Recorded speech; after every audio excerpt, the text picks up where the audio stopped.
America के राष्ट्रपति Donald Trump ने एक बार फिर अपने बयान से विवाद खड़ा कर दिया है। उन्होंने दावा किया कि भारत ने अमेरिका से 68 अपाचे अटैक हेलीकॉप्टर खरीदे थे और डिलीवरी में देरी से परेशान होकर प्रधानमंत्री नरेंद्र मोदी ने उनसे मुलाकात की गुहार लगाई थी।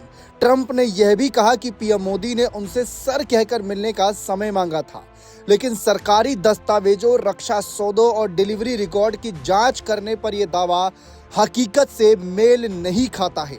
भारत ने कुल मिलाकर 68 नहीं बल्कि सिर्फ 28 अपाचे हेलीकॉप्टर ही खरीदे और दिसंबर 2025 तक सभी की डिलीवरी पूरी भी हो चुकी है। दरअसल टाइम्स ऑफ इंडिया की रिपोर्ट के मुताबिक भारत ने अपाचे हेलीकॉप्टर 2 अलग अलग सौदों में खरीदे थे, न कि एक बड़े ऑर्डर में। पहला सौदा सितंबर 2015 में हुआ था, जब भारत ने एयरफोर्स के लिए 22 अपाचे हेलीकॉप्टर करीब 2.2 अरब डॉलर में खरीदे थे। इन हेलीकॉप्टरों की डिलीवरी तय समय पर हुई और 2020 तक सभी वायुसेना को मिल गए थे। ये हेलीकॉप्टर 2 फ्रंटलाइन स्क्वाड्रन में शामिल थे। जी हां, आपको बता दें कि जब ये शामिल किए गए और भारत के अटैक हेलीकॉप्टर की ताकत बढ़ाने का ये सब कदम उठाया गया। यह डिलीवरी ट्रंप के पहले कार्यकाल के दौरान पूरी हो गई थी, लेकिन इसमें किसी बड़े विवाद की स्थिति नहीं बनी थी। दूसरा सौदा फरवरी 2020 में हुआ, जब डोनाल्ड ट्रंप भारत दौरे पर आए थे। इस समझौते में भारतीय सेना के लिए 6 अपाचे हेलीकॉप्टर खरीदे गए थे, जिनकी कीमत 600 से 800 मिलियन डॉलर के बीच बताई गई थी। इसी सौदे में सबसे ज्यादा देरी हुई थी। इन हेलीकॉप्टरों की डिलीवरी 2024 में शुरू होनी थी, लेकिन पहली खेप जुलाई 2025 में भारत पहुंची थी। बाकी 3 हेलीकॉप्टर दिसंबर 2025 में मिले थे। इस तरह ये सौदा करीब 2 साल की देरी से पूरा हुआ। प्रधानमंत्री मोदी ने फरवरी 2025 में व्हाइट हाउस यात्रा के दौरान इस देरी का मुद्दा भी उठाया था। डिलीवरी में देरी के पीछे कई वजह थी।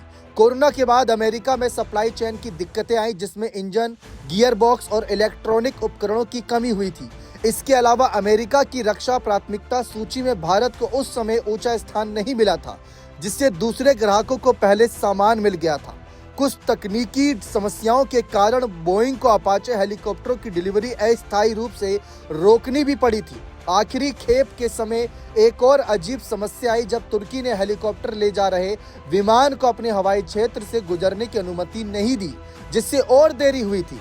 इन परेशानियों के बावजूद ट्रंप का 68 हेलीकॉप्टरों वाला दावा गलत साबित होता है।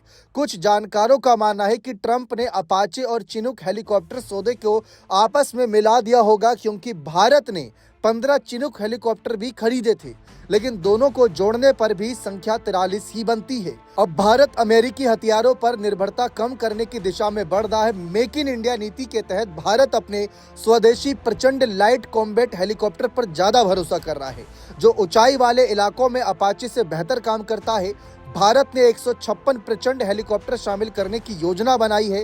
ट्रंप का बयान भले बड़ा चढ़ाकर दिया गया हो, लेकिन इससे ये साफ कर दिया कि भारत अब रक्षा क्षेत्र में आत्मनिर्भर बनने की राह पर आगे बढ़ चुका है।